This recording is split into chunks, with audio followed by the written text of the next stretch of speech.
ఈ రాష్ట్రంలో జరుగుతున్నటువంటి హత్యలు అరికట్టడానికి రాష్ట్ర ప్రభుత్వంపై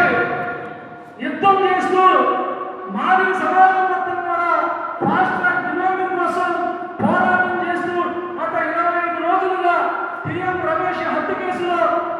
నిందితుడికి మరణశిక్ష విధించాలని ఫాస్ట్ ట్రాక్ కోర్టు వెంటనే ఏర్పాటు చేసి 5 నెలల్లోనే నిందితులు తప్పించుకోకుండా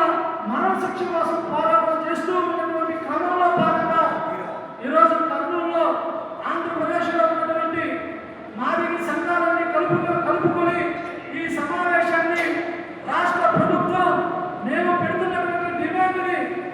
వెంటనే ఏర్పాటు చేయాలని నిరసన సభ ద్వారా ఈ రాష్ట్ర ప్రభుత్వానికి తెలియజేయడం కోసం ఈ సమావేశాన్ని ఏర్పాటు చేశాం. ఒక పక్క అనేక దాడులు టీఎం రమేష్ ముందు చెప్పగిరి లక్ష్మీనారాయణ ఒక ఉద్యమకారులుగా ఒక రాజకీయ నాయకుడిగా ఈ సమాజం పట్ల అవగాహన ఉన్న వ్యక్తిగా పోరాట వీరుడిగా ఉన్నటువంటి వ్యక్తిని కుట్రపట్టి టిప్పర్ లారీతో గుర్తించి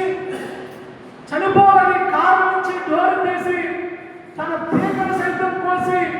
ఈ సమాజాన్ని భయపెడతామని చూసినటువంటి నిందితులు జైలుకి వెళ్ళి పేరుకి వచ్చి ఈరోజు మా కళ్ళ ముందే కారులో మళ్ళీ రౌడీ విషయాలు చేసుకుంటూ ఉన్నటువంటి నిందితులు చెప్పగిరి లక్ష్మీనారాయణ తర్వాత అదేవిధంగా ఇక్కడ గోవిందమ్మ తనకి ఇచ్చినటువంటి పొలాన్ని అగ్రవర్ణాలు కొంతమంది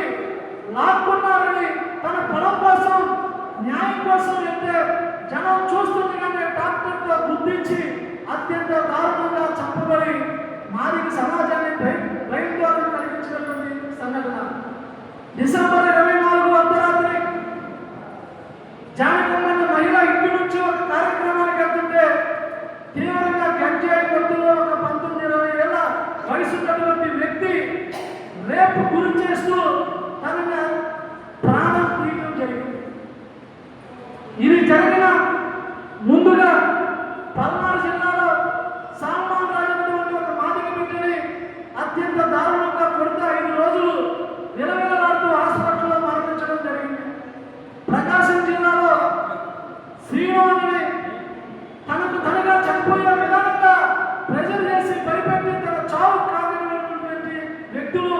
నిందితులు ఈ రోజు రోడ్డు మీద తిరుగుతూనే ఉన్నారు. నిన్న కాకుండా జనవరి 4వ తేదీన బ్రహ్మంగారి మఠంలో అనుమానాస్పదంగా చెరువులో 2 మాదిగ వ్యక్తులు బిడ్డ యొక్క సవాలు తెలితే ఈ రోజు వాటి గురించి ఇది హత్య అని పోరాటం చేస్తా ఉన్నాం. ఈ రాష్ట్రంలో చంద్రబాబు గారి యొక్క గవర్నమెంట్ అంటే చంద్రబాబు గారికి గెలుపే మాదిగల గెలుపుని ప్రచారం చేసి ఈరోజు ముఖ్యమంత్రిగా చంద్రబాబు గారిని గెలిపిస్తే ఈ 2 సంవత్సరాల్లో మా పైన జరుగుతున్నటువంటి దాడుల్ని కనీసం స్పందించడం కాదు కదా, అసెంబ్లీలో కూడా మాట్లాడకుండా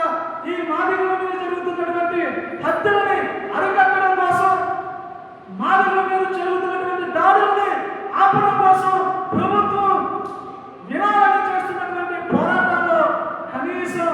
స్పందించకపోవడం చాలా దారుణం. మాదిగ బిడ్డ హోంమంత్రిగా ఉంది, కనీసం మాదిగ బిడ్డ హోంమంత్రిగా ఉన్న హోంమంత్రి గారు కూడా ఈ మాదిగల మీద జరుగుతున్నటువంటి హత్యల గురించి మాట్లాడకపోవడం